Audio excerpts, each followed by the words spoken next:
Merhaba arkadaşlar, bugün sizlerle birlikte nasıl 13.0.2 sürümü indirir hem de hileli.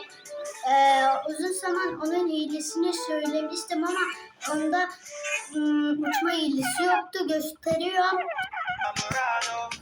Arkadaşlar direkt YouTube'a girin. Tuvalette ne kadar?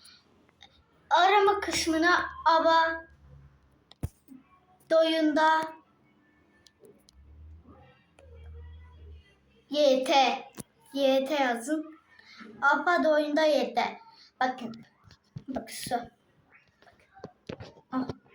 Onu bulduktan sonra linki olacak zaten. Linkteki şeyleri yapın. Ben onu biliyorum. Şifreyi size göstereyim bakın. Dur. Şifre 01 abad 01.